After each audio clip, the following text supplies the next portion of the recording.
So how do you simply track your football fitness and know how fit you are, and what do you do to improve different components of your football fitness? Really simple way of doing it.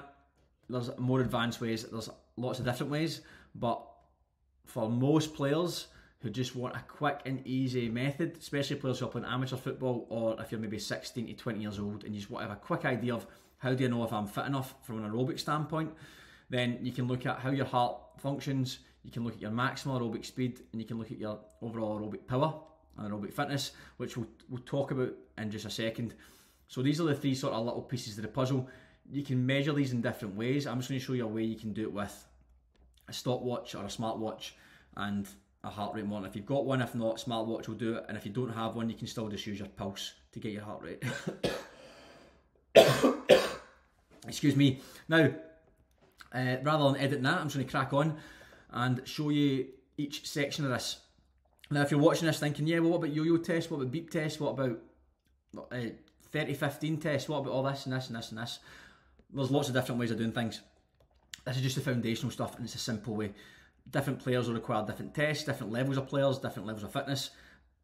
But if you're just wanting to know how's my fitness, here's three metrics to try and hit. First one is your resting heart rate less than 60 beats per minute.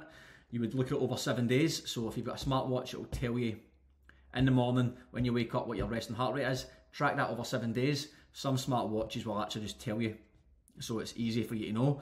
And then that might fluctuate depending on if you've drank alcohol, if you're stressed, if you've not slept well, if you've a really hard training week. Your resting heart rate will be higher than normal. But if you're training with good recovery, you'll start to see some consistency there. So we want it less than 60 beats per minute.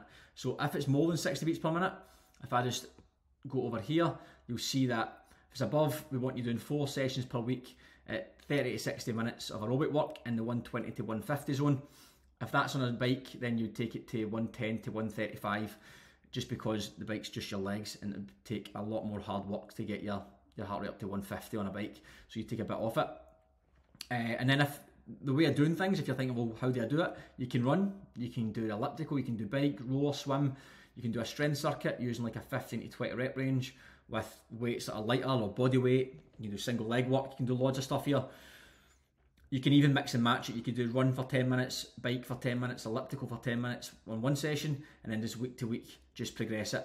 Now, the way I would recommend it, if you are starting off, you can just start simple with 4 sessions. So if I ignore that part just now, so week 1 is 30 minutes at 4 sessions, and that's 120 minutes. Next week you want to accumulate more minutes at that heart rate zone, so you just do an extra session.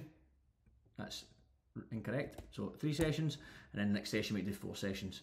All right. And then alternatively, if you want to start on 4 sessions, you can, but you want to manage the intensity because you've had some time off. You could do 2 running sessions, 2 mixed. That can be like your bike, etc., off feet stuff. And then the next week you could do 3 running and 1 mixed, etc., and just build up back into running again. And then you can start to add minutes after that. There's loads of different ways of doing it. What I recommend is, I would probably say do 2 to 3 times strength circuit sessions, and then probably 2 to 4 aerobic on or off feet. Okay, so that would be brilliant if you're just coming back off the off season, or you've had some time out. It means you get to get your muscular endurance, get your strength back, get lots of good movement patterns in, get your hip mobility back, get your strength back up again, prepare your joints, tendons, ligaments for harder work that's going to come up. And then 2 to 4 sessions a week, getting the legs moving again, building up running tolerance, or just getting the heart rate back up where it should be consistently, making work feel easier. What this will do is it will allow harder work to feel a bit easier for you, because what will happen is, with this solid base, you will start with any exercise. Obviously cardio wise your heart rate will shoot up, but then we have to wait for it to come back down. So with the heart rate we've got here, that one that's above 60 beats per minute, that would probably be taking a long time to come down, whereas if it's below 60 beats per minute, it'll come down a lot sharper, and it means we can then go harder again on the next set or the next rep. And even between sessions, the same thing. So on a Monday, you could train hard. Someone with a heart rate at 70 beats per minute versus someone with 50, they'll probably find that they'll recover much quicker from that session. Now that's obviously foundational stuff. Most of you will be there, but just double check, especially if you had some time off.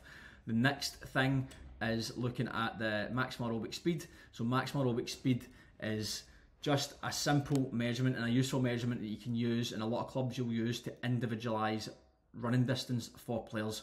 Now we can do this in a different video, but in a nutshell, you're trying to cover as much distance as you can. Sorry, you're trying to cover a distance as quick as you possibly can, and I would say use a distance that allows you to run for 5 minutes plus, and usually that's about 1 mile to 1.6 kilometres, which is a mile, to 2 kilometres, and that usually allows you to run between 5 and 7 minutes. Now I've given you a rough figure here. If you're running a mile between like 5 minutes 15 to 5:45, it's a decent starting point. All right, this doesn't mean you're now football fit. It just means you've got a good aerobic base to then start getting more specific work in, and that's sort of starting point for you. Now what we want you to do to test yourself in that is just go, it's very simple, go out a run. Nothing would change the direction. Just go a run around a park or a road run, but you can't be stopping, no change of direction. Just nice and easy, flat road, flat surface, and just go for it, and then record your time. And as soon as that test finishes, I want you to look at your heart rate, and then 60 seconds later, I want you to look at your heart rate again. So what we want to do is merge these two tests, and one will see how much distance, how fast we can cover this distance. It'll give us an idea of how good our aerobic power is and how much output we have in that time. And then we can then look at how quickly do we recover after that run. So ideally, we run, we get a good time, 5:15, close to 5:15, 5:45. If you're super fast at running, you're an explosive athlete, you might be closer to 5:30, 5:45. If you're a person who likes endurance running, you might be closer to 5 minutes or 5:15. And then your heart rate recovery, we want that to drop quickly, because again, there's no use being fast and explosive, but then a minute later, we can't repeat it. We want to be able to repeat these efforts. Now, we're not talking about speed here, we're talking about like box to box runs up and down the pitch. We want to be able to access this distance running this big aerobic engine often throughout a match. Now you're probably not going to have to do that every minute in a game, but if you can, your heart rate drops 30 to 40 beats every 60 seconds, you know your aerobic fitness is in a pretty good point. So what you want to do is, if you can't hit those targets, then simple things, aerobic power, try and improve it. I'll just delete all this. Basically, you've probably done these before. There's classic like interval runs using heart rates like 90% plus. Now this is being simplistic, there is sort of steps behind that, but if you just want a really dirty science way of doing things, you could just do 6 sets of 2 minutes, 1 minute rest, week 1, week 2, 7 sets, week 3, 8 sets, and then you could look at, that's you set at 16 minutes. You could then change things up a wee bit. You could then go to 4 sets of 3 minutes now, so you're working for 3 minutes intervals rather than 2, and then you can go to 4 sets of 4 minutes, or you can build up 3 minutes. There's a million ways of doing things, but what you want to do is try and rest for about, I would say, half of however long you worked. So if you worked for 4 minutes, take 2 to 3 minute rest as a rough figure. When I say rest, you could walk, you could do a light jog, but the goal is to cover as much distance as you can in that 4 minute period. Try and keep a consistent pace, and then the heart rate will sort of settle a little bit, but you don't want to rest so much that it drops altogether. You want to keep it still working a little bit, but not staying in that high heart rate zone, and then we repeat that. And over time, you'll see that you're covering more distance, your heart rate's not flying up as high at the same distance, and that's pretty much it. To be honest with you, I've seen football players do nothing but this workout only, so 4 times 4 minutes, you've probably done one yourself, twice a week for 6 weeks, and they've improved their fitness drastically. It can be that simple, alright? So don't overcomplicate it when it comes to aerobic fitness. But bear in mind, this is all sort of general fitness, alright? The more specific stuff, this allows you to prepare and handle game tolerances a lot more. So as a football player, yes, you want to be fit, but you don't have to be football fit straight away. You have to come in a little bit prepared, so when you get to pre-season or on the pitch, you can actually handle this training load. Now, no player usually comes in and they're flying, but you could arrive at pre-season ticking that off, being sort of decent here as well. So when your first week of pre-season, it doesn't feel as hard. You don't want to turn up the fittest guy in the world, but you want to turn up to the point where your body's not getting battered week in and week out because you've got a good threshold, a good baseline of fitness. Now, that's sort of aerobic fitness in a nutshell. I hope that was useful.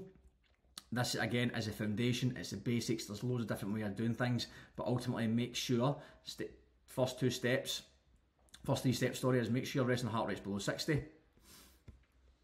Make sure your maximum aerobic speed is, using a time trial, obviously I just say a mile, is between 5:15 and 5:45, and try and make sure that your resting heart rate, your heart rate recovery is within 60 seconds is 30 to 40 beats per minute. And that is pretty much a good starting point for any of you.